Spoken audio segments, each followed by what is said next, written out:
वहाँ की लोगों की मतलब कोई सहमति नहीं है, कोई नहीं चाहता कि अंडरग्राउंड माइंस चले। क्यों नहीं चाहते? क्या क्योंकि फिर ऊपरी सतह पे कैसे रहेंगे खोखली भूमि पे?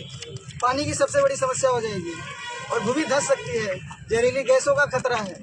अभी भी वहाँ पे जैसे माता जी बता रहे थे हमारा घर गिर गया। हम बिल्कुल क्या पानी की वजह से गिर गया? बरसात की वजह से या कंपनी में?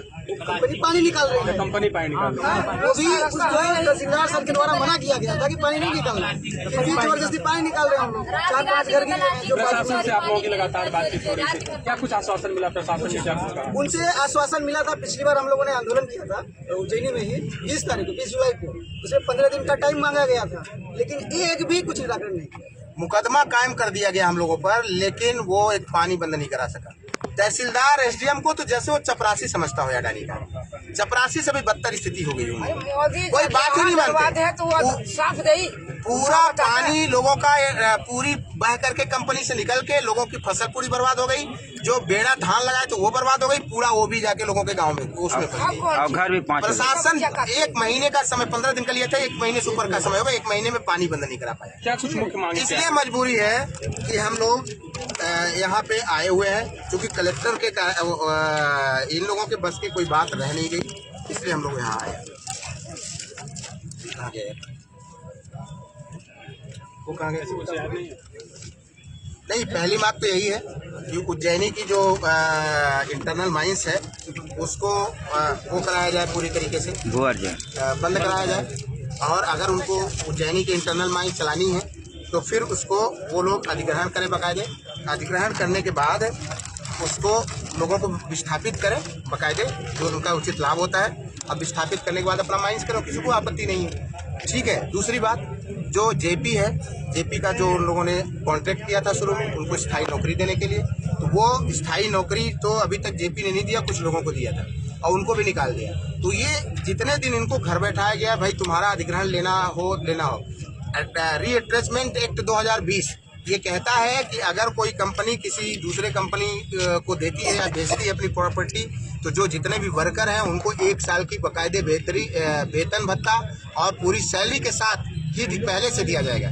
लेकिन कुछ नहीं किया गया, कोई कानून का नहीं। रात में 12 बजे आते हैं, बोलते हैं आप कल से तुम लोग काम आना बंद कर दो, लोग अंधेरे। तो इस तरीके से तो उनको जितने दिन घर बैठा है उनको तत्काल भत्ता चालू, उनको सैलरी, पूरी सैलरी दी जाए। और जिस दिन अडानी अपना काम चालू करो, ये लिखित में दिया जाएगा, उस दिन से सारे लोगों को स्थायी रोजगार दिया जाए।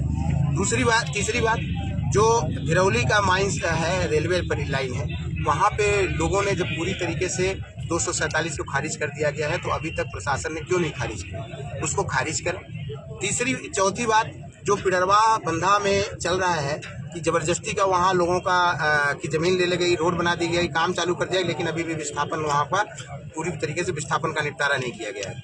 अभी भी वहाँ पे लोग केवल अपने जमीन के लिए लड़ रहे हैं। पिडरवा में 8 साल से माइनिंग हो रही है, लेकिन इसके बावजूद भी वहाँ पे कुछ भी आज तक बेचारे भटक रहे हैं। 123 लोग वहाँ के जो विस्थापित है अपनी विस्थापन में नाव जुड़वाने के लिए भटक रहे हैं, आज तक कुछ नहीं हुआ।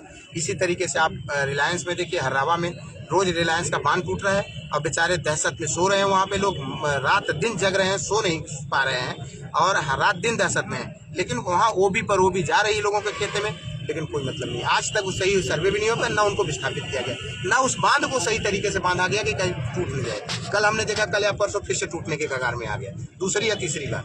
तो इस तरीके से कह लीजिए कि पूरा सिंगरौली दहशत में है। लोग, कंपनियां कहीं भी आ रही हैं, थोड़ी सी जमीन ले रही हैं और वहां से खोदना, इंटरनल खोद करके किसी के घर के नीचे चली जा रही। कल हो सकता है इस कलेक्ट्रेट के नीचे भी आ जाए। तो आप सोचिए, वैसे ही अर्थक्वेक के मामले में अर्थक्वेक लगातार सिंगरौली के झटके आ रहे हैं। इंटरनल माइंस अर्थक्वेक के लिए बहुत खतरनाक है। जो इसको क्या कहते हैं, अर्थक्वेक को क्या कहते हैं, भूकंप के दृष्टिकोण से ये सबसे खतरनाक जोन में सिंगरौली चला जा रहा है। एक तो लगातार जो है तो ब्लास्टिंग हो रही है उसकी वजह से, और दूसरा इंटरनल माइंस खोदते रहे। तो आने वाले समय में कितना भूकंप आएगा कोई भरोसा नहीं। अभी कल परसों के दैनिक भास्कर में हमने देखा था कि लगातार 1-2 महीने के अंदर 10 झटके लग चुके हैं। ठीक है, अभी वो छोटे हल्के हल्के झटके लग रहे हैं, लेकिन इसका कारण क्या है? इंटरनल माइंस अगर हो जाएगा तो और ज्यादा लगेंगे।